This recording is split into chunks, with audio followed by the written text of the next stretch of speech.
તો બનાસ ડેરીની ચૂંટણીને લઈને ગરમાવો આવ્યો છે। બનાસ ડેરીની ચૂંટણીને લઈને ગરમાવો। નિયામક મંડળની ચૂંટણીના ફોર્મ ભરવાનો અંતિમ દિવસ છે અને અંતિમ દિવસે અનેક દિગ્ગજો પહોંચ્યા છે ફોર્મ ભરવા માટે। બનાસ ડેરીના ચેરમેન શંકર ચૌધરીનું ફોર્મ તેમના પ્રતિનિધિ ભરશે।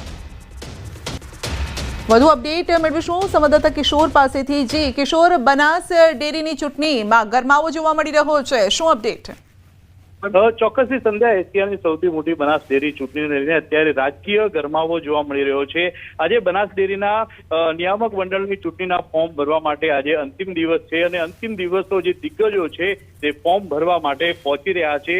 ભાજપ સામે જ ભાજપની પેનલ ટકરાય તેવા અત્યારે પરિબળો જોવા મળી રહ્યા છે। મહત્વની વાત તો એ છે કે બનાસ ડેરીના ચેરમેન શંકરભાઈ ચૌધરીની પેનલમાં વિરોધમાં પૂર્વ કેન્દ્રીય મંત્રી હરિભાઈ ચૌધરીએ પણ ઉમેદવારી નોંધાવી છે। આમ પાલનપુરમાં 2 ઉમેદવારો દ્વારા ઉમેદવારી નોંધાવવામાં આવી છે।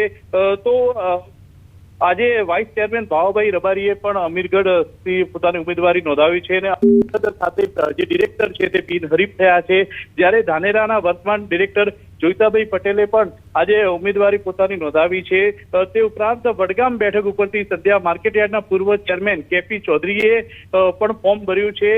તેમની સામે પણ અન્ય એક ફોર્મ પણ આવ્યું છે। આમ વડગામ બેઠક પર પણ ભાજપ સામે ભાજપ ટકરાય તેવું અત્યારે શક્યતાઓ જોવા મળી રહી છે। તો ત્યારે થરાદ બેઠક માટે પૂર્વ સાંસદ અને બનાસ ડેરીના વર્તમાન ડિરેક્ટર પરબતભાઈ પટેલે પણ ફોર્મ ભર્યું છે। જ્યારે બનાસ ડેરીના અત્યારના વર્તમાન ચેરમેન શંકરભાઈ ચૌધરી તેમના પ્રતિનિધિ ને મોકલીને પોતાનું ફોર્મ ભરાવશે।